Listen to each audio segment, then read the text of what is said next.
આપ્યું છે, ઉપદેશ આપ્યું છે, જ્ઞાન આપ્યું છે, સ્વરૂપનો પરિચય કરાયો છે, એવા સદગુરુની જ ભક્તિ કરવાની આવે. કે સદગુરુની ભક્તિ કેવી રીતે કરવી?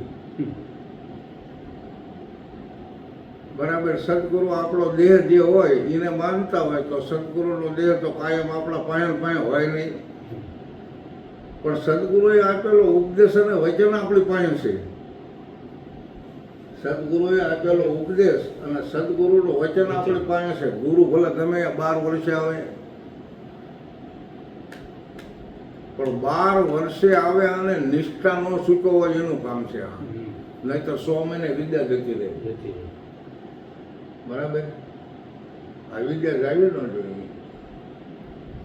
ભલે લાખાને કે ભૂલ થઈ ગઈ હતી, પણ લોયણની નિષ્ઠા હતી કે મારું કામ નથી ને, જો ગુરુ મહારાજ આવે તો આ તારી કાયા કંચન જેવી થઈ ગઈ. અને 12 વર્ષે ગુરુ શિલાલસિંહ પધાર્યા, માથે હાથ મૂક્યો ને તો કાયા કંચન વર્ણની થઈ ગઈ. એ કેટલો બધો બ્રહ્મ સ્વરૂપ સદગુરુ મહારાજ કહેવાય. બરાબર. દિલના દર્દો મટી જાય એમાં નામ રિયેલું છે. એ નામનું ભજન છે, એ નામની ભક્તિ છે. બરાબર. આપણને ગુરુ મળ્યા એમાં નામ નથી તો એ નામે પાતક સોટિયા નામે નાશે. એને નિષ્ઠા કેળપ બની છે. બરાબર. આ નિરાજ મહારાજ કહે છે કે નિષ્ઠાનું તો ફળ છે જ, પણ શેમાં નિષ્ઠા રાખવાની કે આપણે સદગુરુમાં નિષ્ઠા રાખવાની આવે. મેં કાલ સત્સંગ કર્યો હતો કે સદગુરુ છે ને અદ્વૈત એક જ પુરુષ છે. ભગવાન કેટલા હોય? ભગવાન એક જ હોય. અને એ એક ભગવાન છે એ સત્પુરુષ છે. અને એ સત્પુરુષ આપણને પંચભૂતની અંદર આવી અને જ્ઞાન આપ્યું. અદ્રશ્ય પુરુષ છે, અવ્યક્ત પુરુષ છે. અને એના પાસેથી આપણે જ્ઞાન લીધું છે. આ લોહી માંસને હાડકા પાસેથી લીધું નથી, પણ લોહી માંસ અને હાડકાનું બનેલું જે ચેતન શરીર છે, પાછું આમાં પ્રાણ, પ્રકૃતિ, ભૂતો, ગુણો આવું શરીર છે. એટલે કાર્ય બધું એમનું છે. એટલે એ સાધન થકી આપણને જ્ઞાન થયું છે. એટલે એ સાધન આપણા માટે સર્વશ્રેષ્ઠ પૂજવા લાયક છે. નહીતર તો ઘણા બધા પંચભૂતના શરીરો છે. આપણે આપણા ગુરુ મહારાજની પૂજા કેમ કરવી છે? કે જે ઘટની બલિયારી છે કે મને આવી ઘટનું જ્ઞાન આપ્યું. આત્મા તો અણઘડ છે ને, એનું જ્ઞાન આપણને આપ્યું. આવું અણઘડનું જ્ઞાન પાછું આપણને થઈ જવું જોઈએ કે આ આકાશ છે, હવે આનો કોઈ ઘાટ છે. આપણે થોડોક અનુભવ કરવાનો કે આકાશ એક તત્વ છે, તોય છતાં આકાશનો કોઈ ઘાટ નથી. આકાશ કાપ્યું કપાય નહીં. બરાબર. આ અગ્નિથી બળે નહીં. ગમે એટલા મંટોળિયા સડે તો આકાશ ખસી જાય. આ આકાશ અથારસ એટલે જમનું તેમ છે જ, પણ આ આકાશને આત્મા નો કહેવાય. આત્મા તો આથી નહીં અથારસ પદ એટલો બધો ઝીણો છે. બરાબર. આપ છે ઊંચા, પવન છે ઝીણા, આદમ હે અપરંપારા, વધે ઘટે નહીં રહેવે બરાબર. અને એ કાયમ વસે કીર્તારા. તો પછી આ આકાશ આપણને દેખાય છે તો યથાર્થ આત્મા આપણને કેવી રીતે દેખાય? કે એની સંક્ષેપની અંદર વાત કરો. બરાબર. જ્ઞાન આવે છે ને એટલે હું ભક્તિ, જ્ઞાન અને વૈરાગ વિશે બોલું છું કે તમે આકાશને પારખો છો કે નહીં. બીજી બધી વસ્તુ ભલે જમ પડી પારખતા હોય, પણ અત્યારે આકાશને તમે ઓળખો છો ને, એ ઓળખનારો આત્મા છે. બરાબર. આ સાધનમાં આવ્યો છે ને એટલે દ્રષ્ટા પુરુષ અને પારખ પુરુષ બન્યો છે કે જેથી કરીને આકાશને પણ ઓળખી શકે છે. અને એ આમાં છે એ એવડો જ છે એવું નથી. બરાબર. આ શરીર તૂટી જાય એટલે આખા વિશ્વની અંદર છે. પણ આ શરીરનું બંધારણ થયું છે ને એટલે આટલો આમાં આવી ગયો છે. જેવી રીતે કુંભારમાં આટલું ઘડે ને એટલું આકાશમાં આવી જાય. તો આ આપણા શરીરનું સ્થૂળ બંધાણું એટલે એક જળનું બિંદુ કે ઈમાં આત્મા આવી ગયો. અને આ શરીરનો જન્મ થયો ને આવડું મોટું થયું, પણ ઓલો આત્મા નાનો મોટો નથી. બરાબર. એક બિંદુની અંદર આત્મા હતો ને એવડો ને એવડો આમાં છે, તો એ છતાં એને નાનો કે મોટો કહેવાતો નથી. બરાબર. એને લોઢું કે લાકડું કહેવાય નહીં. બરાબર. આત્માના રૂપિયા કહેવાય, સોનું ચાંદી કહેવાય. તો આત્માને શું નર પશુ કહેવાય, એને પંખી કહેવાય. આત્માને લક્ષચોરાશીના કોઈ પણ ખોળિયા, એ ખોળિયાને આત્મા ન કહેવાય. આત્મા એટલો બધો ઝીણો છે,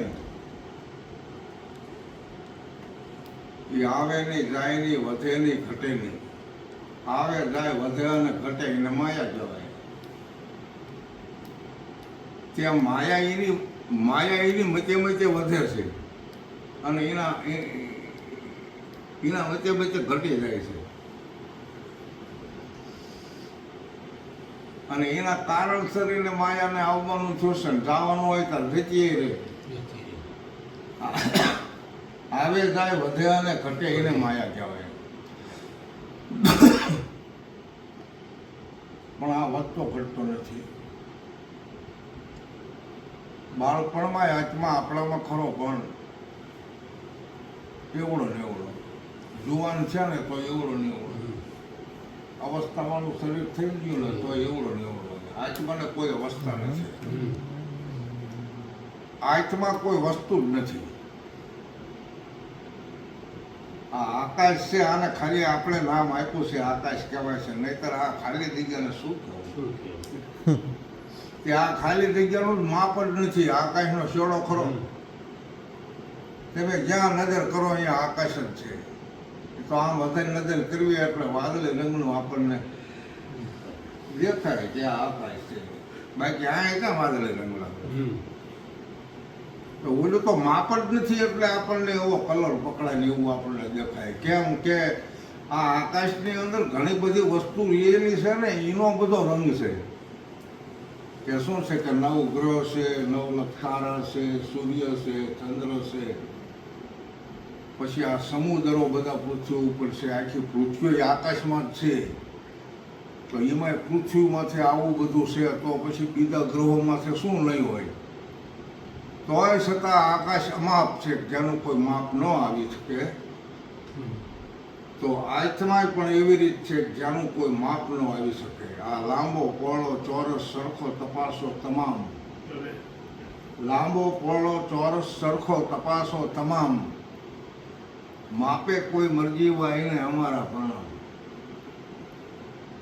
તો આ આત્માને માપ્યો કોઈ ને કે સદગુરુ મળ્યા પછી જે મનુષ્ય જ્ઞાની બન્યો અને આમ બે હાથ ભેળા કરે છે જય ગુરુ મહારાજમાં, એને માપ લઈ લીધું છે કે આત્મા આમાં આવી ગયો, આમાં છે તો આમાં આવી જાય.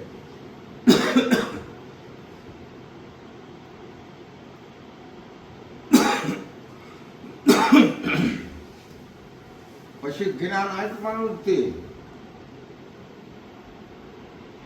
ભક્તિ સદગુરુ મહારાજની કરવાની છે અને જ્ઞાન સદગુરુ મહારાજે આપ્યું છે એટલે જ્ઞાન આપણે આત્માનું જ કરવાનું છે, જેને ક્ષેત્રજ્ઞ કહેવામાં આવે.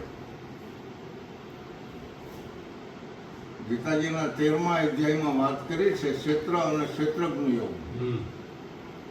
ક્ષેત્ર એટલે શરીર અને ક્ષેત્રજ્ઞ એટલે આત્મા. આનું જ્ઞાન થવું જોઈએ અને આનું જ્ઞાન ન થાય બીજું બધું જ્ઞાન થાય એને માયાવી જ્ઞાન કહેવાય, એને આસુરી જ્ઞાન કહેવાય. આસુરી જ્ઞાનથી આપણું પતન ખોટી રીતે થાય છે અને આત્મા અને શરીરના જ્ઞાનથી આપણી મુક્તિ થાય છે. એટલે જ્ઞાની બનવાનું છે. અને ભક્તિ આ રીતે સદગુરુના ચરણની લક્ષ્મણજી અને રામના સમાજમાં પંચવટીમાં કીધું છે. લક્ષ્મણજી કહે છે કે હે ભાઈ, ભક્તિ સદગુરુના ચરણની કરવાની કેવી રીતે? કે ચરણ એટલે વચન, સદગુરુના વચનની ભક્તિ કરવાની છે. અને વચન છે એ સર્વશ્રેષ્ઠ છે. લેવું દેવું એ વચન છે, એ વચનમાંથી વચન છે. અને જે વચન થકી આ આકાશ છે, વચન થકી પંચભૂત છે, વચન થકી સૂર્ય ચંદ્ર અને નવલખ તારાના બધું છે. વચને આ પૃથ્વી પર અત્યારે સ્થિરતા પટને પામીને ઠેરાણે છે. ભલે કોઈ ચક્કર ફરતી હોય, પણ વચને થકી બ્રહ્માએ સૃષ્ટિ રચાવી અને વચને આ પૃથ્વી ઠેરાણી.